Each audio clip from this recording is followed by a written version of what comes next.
शुक्लां ब्रह्मविचारसार परमा आद्यां जगद्व्यापिनी वीणा पुस्तकधारिणीम् अभयदा।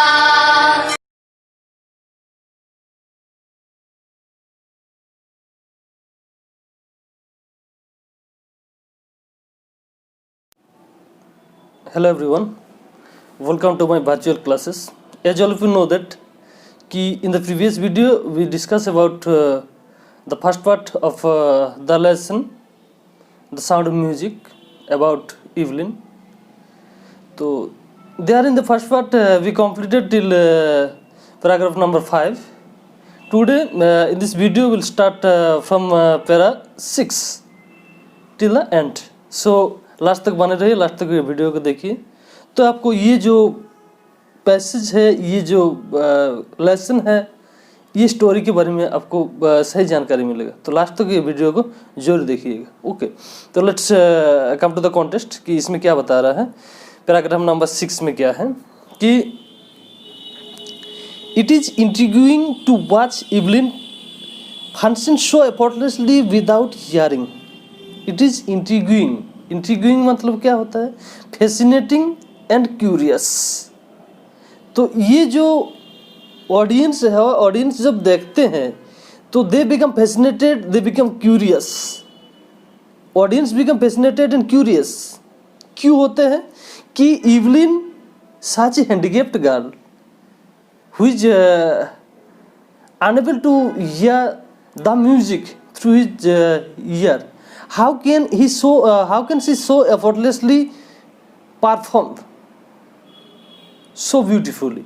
ये चीज़ इसके चलते क्या होता है कि वो लोग क्यूरियस हो जाते हैं, एट द सेम टाइम क्या होता है, सरप्राइज हो जाते हैं, फैसिनेटेड हो जाते हैं। इस कारण वो लोग बहुत इंटरेस्टिंग से, बहुत इंटरेस्ट दे के वो लोग इनके प्रोग्राम देखते हैं। ऑडियंस की बात है कि it is intriguing to watch Evelyn function so effortlessly without hearing. Without hearing effortlessly इतना अच्छा वो परफॉर्म कर रही है, ये चीज़ को बता रहा है। इसके बाद देखो क्या बोल रहा है कि in our 2 hours discussion she never missed a word. 2 hour discussion, 2 घंटा कंटिन्यू अगर आप बातचीत कीजिएगा फिर भी एक भी सिंगल वर्ड वो नहीं मिस करेगी आपके। 2 घंटा का बातचीत, यही चीज बता रहा है। In our 2 hour discussion she never missed a word. Man with busy beard give me travel she laughed. वो मजाक से बोलती थी कि मैन विथ बिजी बियर्ड, जिनका दाढ़ी थोड़ा ज़्यादा होता है, गोप थोड़ा ज़्यादा होता है, उनसे थोड़ा बात करने में मेरा प्रॉब्लम होती है। ये चीज़ वो बता रहे। क्यों प्रॉब्लम होती है? पारस पता है कि वो जो है इवलिन जो है कि जो फेशियल एक्सप्रेशन है, जो आईज है, जो लिप्स है, ये सब चीज़ देख के वो बात करती कि अगला आदमी क्या बोलना चाह रहा है, ये चीज़ वो पता कर लेती थी। ठीक है, इस कारण इस जगह बता रहा है कि जो बिजी बियर्ड्स है, जिस आदमी को बिजी बियर्ड्स है, वो आदमी से बात करना इनके लिए थोड़ा डिफिकल्ट हो जाता। जस्ट एज ए जोक्स मजाक बोली थी कि शी लाफ्ड। इसके बाद देखो it is not just watching the lips, clear की इसके बाद कि कैसे वो पता कर लेते थे कि अगला आदमी क्या बोल रहा है। It is not just watching the lips, सिर्फ होठ देख के, लिप्स देख के हम नहीं पता करते थे। It is the whole face, specially the eyes, specially the eyes, eyes देख के वो पता कर लेते थे कि एक्चुअली अगला आदमी क्या बोलना चाह रहा है, क्या बोल रहा है, थ्रू देयर आइज। ठीक है, आइज देख के वो पता कर लेते थे। She speaks flawlessly with Scottish lit। पहले बताए थे Scottish lit, lit माना होता है एसेंट, स्कॉटिश एसेंट से वो बात करते हैं। जैसे एज वी आर इंडियन, तो इंडियन अगर हम लोग इंग्लिश बोलेंगे तो हम लोगों का इंग्लिश कैसे इंडियन एसेंट होगा। Like if person from America या फ्रॉम इंग्लैंड, तो their English, their pronunciation and our pronunciation, as we are Indian तो our pronunciation, there is difference between the pronunciation of the American English and the Indian English. Pronunciation अलग होता है, तो accent जो है accent अलग होता है। तो ये इवलिन इस जगह में मेनली स्कॉटिश एसेंट में बात करती थी।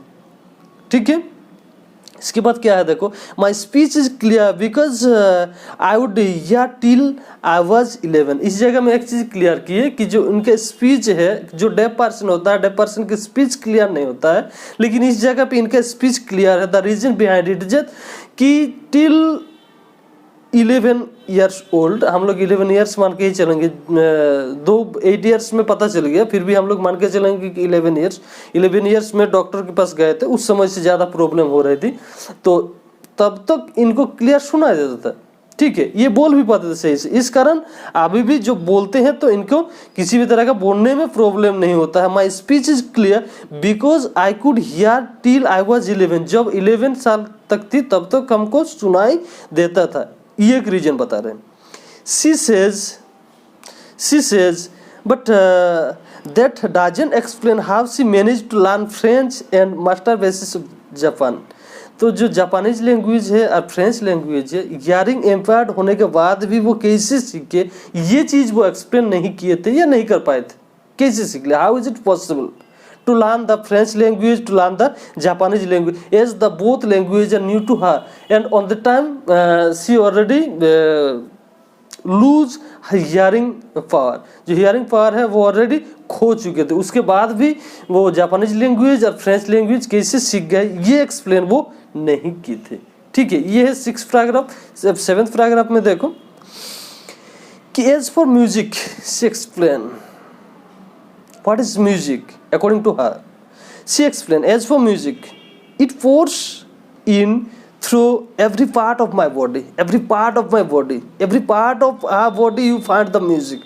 Music is her life, music का अपना लाइफ, अपना जिंदगी बना लिए थे, तो एवरी पार्ट में सिर्फ म्यूजिक की म्यूजिक है, ये चीज़ बता रहा है। It tinkles in the skin, my cheekbones and even in my hair, everywhere in her body you find the music। She loved the music so much that we can imagine that every part in her body you find the music। She sensed the music through every part of her body, even her hair। When she plays the xylophone, she can sense the sound passing off the stick into her fingertips। जब xylophone वो बजाती थे तो ऐसे लग रहा है कि जो साउंड है, साउंड पास करके फिंगर टिप से कैसे पास करते हुए अपना शरीर के माध्यम से अपने दिमाग में जा रहा है, माइंड में जा रहा है, अपना हार्ट में जा रहा है, ये चीज़ बता रहा है। Bye leaning against the drum, drum के अगेंस्ट में जब लीन होते हैं, थोड़ा झुकते हैं, leaning against the drum, she can feel the resonance flowing into her body। resonance मान eco of the sound, eco of sound, sound का जो इको होता है, ये रेसोनेंस इनको सुनाया जाता है जब ड्रम की ओर थोड़ा झुकते थे, ठीक है, ये चीज़ बता रहे हैं। तीसरी चीज़ इस जगह में बता रहे हैं, देखो on A wooden platform, on a wooden platform she removes her shoes so that the vibration pass through her bare feet and up to her legs। Wooden platform अगर मिल जाता, जब प्लेटफॉर्म जिसको स्टेज हम लोग बोलते हैं, तो स्टेज मिल जाता तो क्या है, वुडन स्टेज अगर हो जाता है तो उस जगह में वो अपना शूज को खोल देते थे, बेयर फीट में वो अपना परफॉर्मेंस करते थे। क्यों? क्योंकि बेयर फीट में करेंगे तो जो साउंड का वाइब्रेशन है, साउंड के वाइब्रेशन बेयर फीट के द्वारा अपने शरीर में आ जाएगा, ठीक है, ये चीज़ बता रहा है। तो इस जगह में 3 चीज़ बता रहा है। फर्स्ट, एक्साइलोफोन जब बजाती थी तो फिंगर टिप्स के माध्यम से कैसे साउंड अंदर में चले जाते थे, वो लीनिंग करते थे ड्रम के साउंड सुनने के लिए, उस समय कैसे साउंड उनके शरीर में चला जाता था, ठीक है। तीसरी नंबर बताया कि वुडन प्लेटफॉर्म अगर मिल जाता तो शूज़ पहन के वो परफॉर्मेंस नहीं करती थी, ठीक है। ये है 7th नंबर पैराग्राफ में। अब 8 नंबर पैराग्राफ में क्या है, देखो 8 नंबर में क्या बता रहा है। Not surprisingly Evelyn delights her audience, not surprisingly Evelyn delights her audience, हमेशा from the beginning till the last she delights her audience, audience को हमेशा डिलाइट्स देते आ रहे हैं, आनंदित करते आ रहे हैं। इन 1991 क्या हुआ था, इन 1991 she was presented with the royal Philharmonic societies prestigious solo seat of the year award. याद रखो कि इस जगह से बार बार क्वेश्चन देते हैं कि Philharmonic societies prestigious solo seat of the year award कब मिला था? ये मिला था 1991। क्वेश्चन घुमा के भी दे सकते हैं कि 1991 में क्या हुआ था। 1991 में क्या हुआ था कि Royal Philharmonic Society's prestigious soloist of the year award इनको मिला था। ठीक है, इसके बाद देखो says master percussionist James Blades, इनका जो स्पीच है बहुत ही इम्पोर्टेंट है। ये इवलिन के बारे में क्या बोले थे, ये इनका वर्ड बहुत ही इम्पोर्टेंट है। At the beginning of the lesson, शुरू में बिफोर वी रीड एक 2-3 लाइन लिखा हुआ है, वो 2-3 लाइन जो है ये जेम्स ब्लेड का लाइन है। ठीक है, ये जेम्स ब्लेड कौन है? ये मास्टर परक्यूशनिस्ट है। ठीक है, याद रखोगे was James Blade was master percussionist. तो उसने क्या बोले थे, उन्होंने क्या बोले थे कि God may have taken her hearing, God इनके पास से हियरिंग ले लिए है, हियरिंग का क्षमता जो होता है ये चीज़ ले ली है, but she has given her back something extra ordinary, लेकिन उसके बदले गॉड इनको समथिंग एक्स्ट्रा ऑर्डिनरी कुछ दिए हैं, साधारण कुछ चीज़ दिए हैं। व्हाट वी हियर, जो कुछ हम लोग सुनते हैं, शी फील्स, वो महसूस करती है, far more deeply than any of us, हम लोग जितना डीपली कोई भी चीज़ को सेंस करते हैं उससे बहुत ज़्यादा डीपली ये कोई भी चीज़ को सेंस करती है।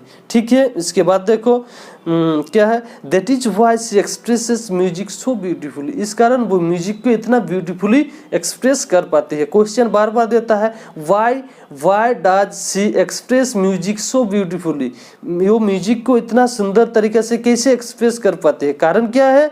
She sense the music so deeply, she senses the music so deeply, बहुत डीपली ये म्यूजिक को सेंस करती है, इस कारण वो कर पाती है। ओके, तो this is the speech of James blades. James blades कौन है?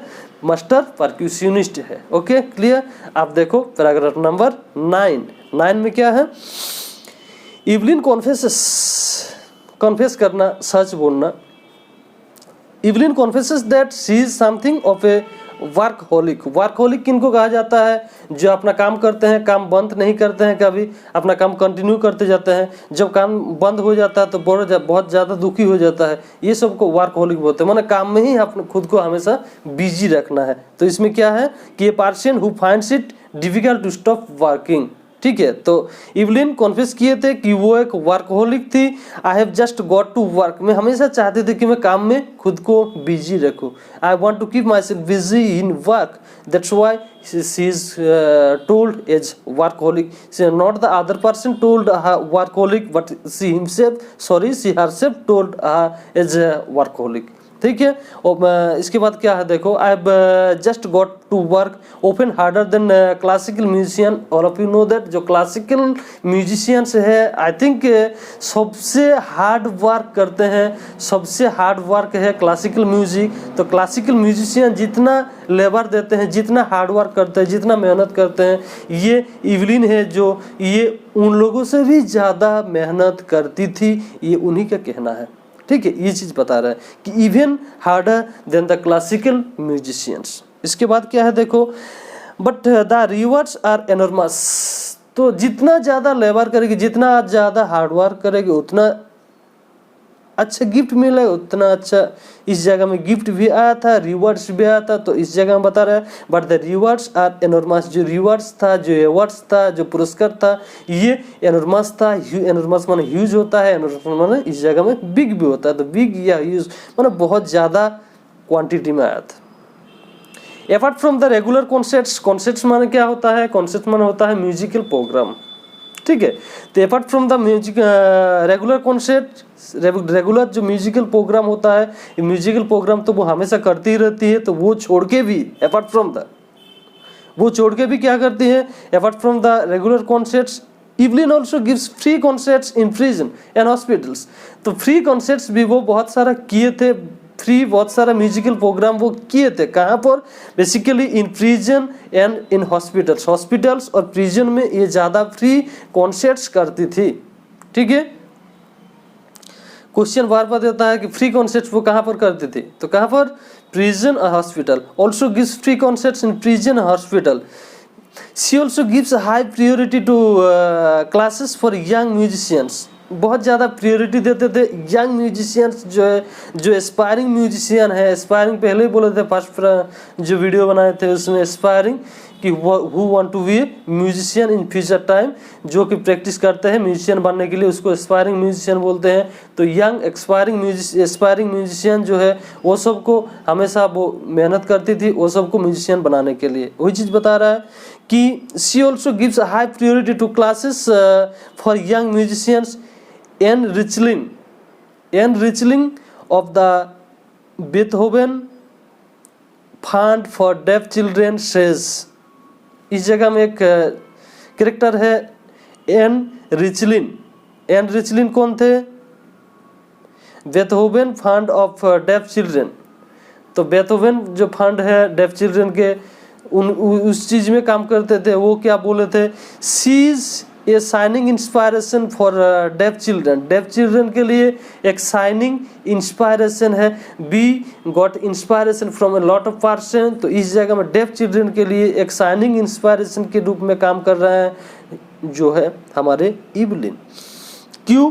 क्योंकि डेफ चिल्ड्रन के लिए क्यों इंस्पायर हो रहा है, क्यों इंस्पायरेशन का काम कर रहा है? क्योंकि सी हरसेल्फ इज डेफ, वो खुद डेफ है, ठीक है। डेफ होने का नातिक फिर भी वो इतना ज़्यादा माने परफॉर्मेंस किए, इतना ज़्यादा अवार्ड मिला इनको, इतना ज़्यादा फेमस हुए वो। इस कारण जो डेफ चिल्ड्रन है, डेफ चिल्ड्रन के लिए ये जो इवलिन है, इवलिन माने एक शाइनिंग एस्पायरेशन के रूप में काम कर रहे हैं। They see that there is nowhere that they can not go. ये चीज़ उन लोगों को बता रहा है। मन इवलिन को देख के डेफ चिल्ड्रन के मन में ये मैसेज आ रहा है, ये होप आ रहा है कि ऐसा एक भी जगह नहीं है धरती में कि वो लोग नहीं जा पाएंगे। क्योंकि इवलिन भी डेफ है, तो इवलिन हर एक जगह घूम रही है, हर एक जगह जा रहे हैं, अपना कॉन्सर्ट कर रही है, तो ये लोग भी जा सकते हैं। ये चीज़ बता रहा है।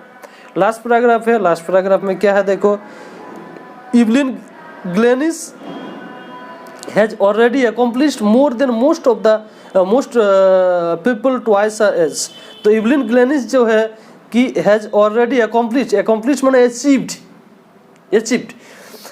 मोर than most people twice her age. इनके एज के ट्वाइस एज माने द्विगुना एज के, वो सब जितना अवार्ड्स मिला है, जितना फेम मिला है, इनको उतना ही मिला था, ठीक है। माने इतना कम उम्र में उतना ज़्यादा मिल गया था, ये चीज़ बता रहा है। She has brought percussion to the front of the orchestra. Percussion माने होता है तबला। तो इस जगह में तबला, पार्टिकुलरली तबला को ही नहीं बताएंगे, इस जगह में जो म्यूजिक इंस्ट्रूमेंट्स है, पूरा म्यूजिक इंस्ट्रूमेंट को बताएंगे। तो पूरा म्यूजिक इंस्ट्रूमेंट को ऑर्केस्ट्रा के जो फ्रंट साइड होता है, फ्रंट साइड में लाए थे ये।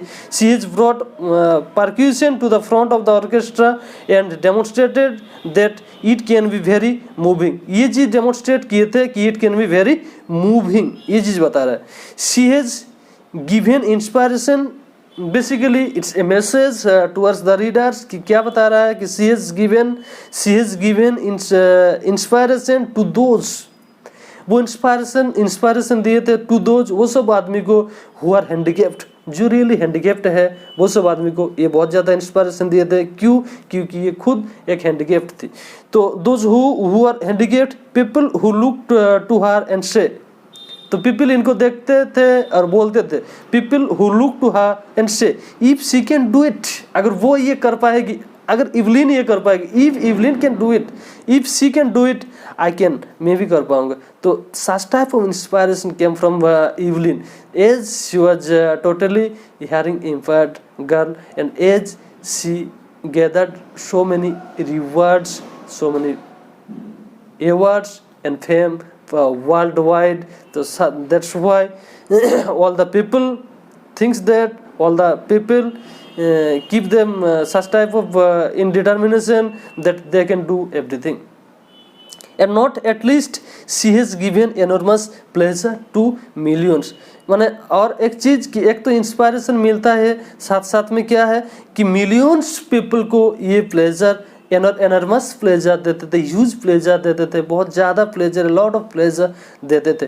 तो ये है टेक्स्ट। इसमें बेसिकली हम लोगों को ये पता चलेगा कि रीडर्स के अंदर, हम लोग स्टूडेंट्स के अंदर हम लोगों को ये एक मैसेज आ रहा है कि if we work hard to the work we can do anything what we want. हम लोग जो चाहते हैं वही चीज़ हम लोगों को मिलेगा। लेकिन जो काम हम कर रहे थे उस काम के प्रति हम लोगों को हम लोगों का जो प्रेम है वो रहना चाहिए और उसके हिसाब से काम करना चाहिए और हार्ड वर्क करना चाहिए, तो everything will be possible. As Evelyn can do such type of a handicapped girl on the time, why we can't do, हम लोग क्यों नहीं कर पाएंगे, है कि नहीं। तो ये है लेसन। इसमें कुछ क्वेश्चन आंसर्स भी है, क्वेश्चन आंसर्स थोड़ा देख लीजिए, इसी वीडियो में बता देते हैं कि how old was Evelyn when she went to Royal Academy of Music. Royal Academy of Music वो जब गए थे तो वो कितने उम्र के थे, शायद टेक्स्ट आप लोग पढ़ रही है कितना उम्र के थे, शायद 17 ईयर्स होगा, तो उस जगह में उसे लिख लीजिएगा। सेकंड क्या है, when was her deafness first notice. First notice कब हुआ था, when she was 8 years old ना। व्हेन इट वाज कन्फर्म्ड कब हुआ था, जब 8 years थी तो फर्स्ट नोटिस हुआ था उनकी माँ के द्वारा। कन्फर्म हुआ था कब, when she was 11 years old। ठीक है, इसके बाद देखो और क्वेश्चन है, who helped her to continue with music. किसने मदद किए थे, देखो याद रखो फर्स्ट जो वीडियो है उसमें बताए थे रॉन फॉब्स नाम कर, रॉन फॉब्स जो थे एक टीचर, उसने मदद किए थे, तो रॉन फॉब्स के नाम आएगा, वो पैराग्राफ पढ़िएगा, उस पैराग्राफ से ये आंसर मिलेगा। Who helped her to continue music, what did he do and से, वो क्या किए थे, क्या बोले थे, वो जो आप 2 ड्राम बजाए थे, क्या चीज़ बोले थे कि 2 ड्राम को सुनने के लिए मना किए थे, सेंस करने के लिए बोले थे, ये सब चीज़ है वो बना लीजिएगा। इसके बाद देखो, name the various places and cause for which Evelyn performs. Evelyn कौन कौन जगह में परफॉर्म किए थे, ये सब प्लेसेस के नाम, बेसिकली जो प्लेसेस के नाम के बारे में आएगा तो प्रिजन, हॉस्पिटल्स, ये नाम जरूर दीजिएगा। ठीक है, उसके बाद देखो, how does Evelyn here music, कैसे इवलिन म्यूजिक को सुनते थे, ये क्वेश्चन है, ये क्वेश्चन भी बना पाइएगा आप लोग। कैसे सुनते थे, सुनते नहीं थे, सेंस करते थे, कैसे फिंगर टिप्स के थ्रू, बेयर फीट के थ्रू, अपर वेस्ट, लोअर वेस्ट, ये सब चीज़ जो है, ये सब चीज़ को सही से आप लोग लिख लीजिएगा तो ये क्वेश्चन बन जाएगा। ठीक है, तो ये क्वेश्चन बनाइएगा। तो आज का वीडियो इतना दूर तक ही, इसके बाद नेक्स्ट वीडियो बनाएंगे, इसका जो सेकंड पार्ट है, सेकंड पार्ट में लेके द सेनाई ऑफ बिस्मिल्लाह खां जो है सेकंड पार्ट, उसमें ये वीडियो बनाएंगे। धन्यवाद। शुक्लां ब्रह्म विचार सार परमा